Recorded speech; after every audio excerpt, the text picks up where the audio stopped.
Assalamualaikum warahmatullahi wabarakatuh. Kami dari kelompok 10 yang beranggotakan Nabila Kintara dengan NPM 205060045, lalu ada Raihan Lestari dengan NPM 205060051, dan ada Cindy Regina Priscilia dengan NPM 205060070.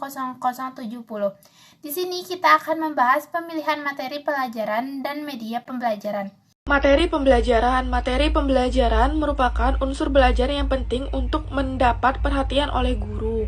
Materi pelajaran merupakan medium untuk mencapai tujuan pembelajaran yang dikonsumsi oleh siswa atau peserta didik. Karena itu, penentuan materi pelajaran mesti berdasarkan tujuan yang hendak dicapai. Salah satu faktor penting yang sangat berpengaruh terhadap keberhasilan pembelajaran secara keseluruhan adalah kemampuan dan keberhasilan guru merancang materi pembelajaran. Jadi, materi pembelajaran pada hakikatnya merupakan bagian yang tidak terpisahkan dari silabus, yakni perencanaan, prediksi, dan proyeksi tentang apa yang akan dilakukan pada saat kegiatan pembelajaran. Aspek-aspek materi pembelajaran yang pertama ada konsep. Konsep adalah suatu ide atau gagasan atau suatu pengertian yang umum. Misalnya definisi lingkaran. Terus yang kedua ada fakta. Fakta adalah sesuatu yang telah terjadi atau yang telah dikerjakan atau yang telah dialami, mungkin berupa hal objek atau keadaan. Jadi bukan sesuatu yang diinginkan atau pendapat maupun teori. Terus yang ketiga ada proses. Proses adalah serangkaian perubahan, gerakan-gerakan perkembangan. Jadi suatu proses itu dapat terjadi secara sadar maupun tidak disadari. Dapat juga merupakan cara melaksanakan kegiatan operasional, misalnya di pabrik, atau proses pembuatan tempe, proses perubahan warna pada daun yang kena hama, dan sebagainya. Terus yang keempat ada nilai. Nilai adalah suatu pola, ukuran, atau merupakan suatu tipe atau model. Umumnya, nilai bertalian dengan pengakuan atau kebenaran yang bersifat umum tentang baik atau buruk. Terus yang kelima ada keterampilan. Keterampilan adalah kemampuan berbuat sesuatu dengan baik. Jadi berbuat dapat berarti secara jasmania, yaitu menulis, berbicara, atau sebagainya. Biasanya kedua aspek tersebut tidak terlepas satu sama lain. Saya Raihan Lestari dengan NPM 205060051. Saya akan menjelaskan tentang media pembelajaran. Media pendidikan atau pengajaran adalah sesuatu yang dapat digunakan untuk menyalurkan pesan dari pengiriman ke si penerima guna merangsang pikiran, perasaan, perhatian, dan kemauan siswa sehingga dapat mendorong terjadinya proses belajar. Sebagai pembawa penyalur pesan, media pembelajaran tidak hanya digunakan oleh guru, tetapi yang lebih penting dapat pula digunakan oleh siswa.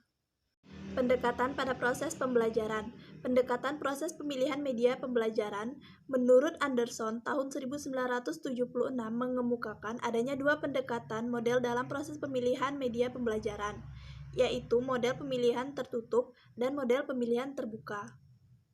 Model pemilihan tertutup terjadi apabila alternatif media telah ditentukan dari atas, misalnya oleh Dinas Pendidikan, sehingga mau tidak mau jenis media itulah yang harus dipakai.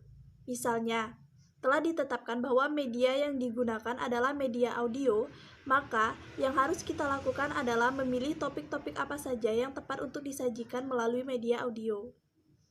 2. Model pemilihan terbuka merupakan kebalikan dari pemilihan tertutup. Artinya, kita masih bebas memilih jenis media apa saja yang sesuai dengan kebutuhan kita. Proses pemilihan terbuka lebih luas sifatnya karena benar-benar kita sesuaikan dengan kebutuhan dan kondisi yang ada. Namun, proses pemilihan terbuka ini menuntut kemampuan dan keterampilan guru untuk melakukan proses pemilihan.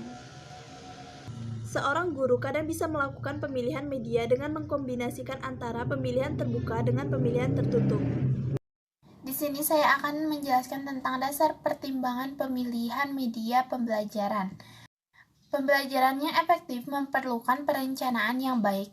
Media yang akan digunakan dalam proses pembelajaran juga harus melakukan media yang baik. Namun demikian, kenyataan di lapangan menunjukkan bahwa pendidik memilih salah satu media pembelajaran dalam kegiatannya di kelas atau dasar pertimbangan seperti berikut. Yang pertama yaitu pendidik merasa sudah akrab dengan media itu. Yang kedua, pendidik merasakan bahwa media yang dipilihnya dapat menggambarkan dengan lebih baik daripada dirinya sendiri.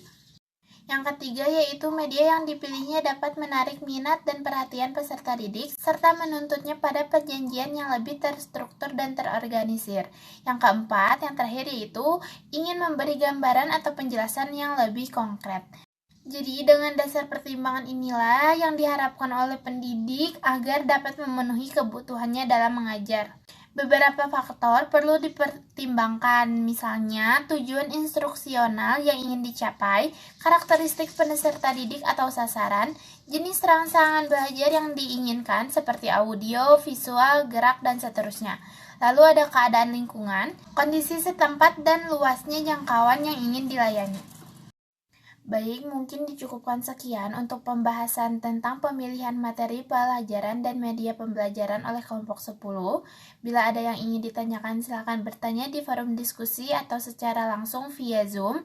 Terima kasih. Wassalamualaikum warahmatullahi wabarakatuh.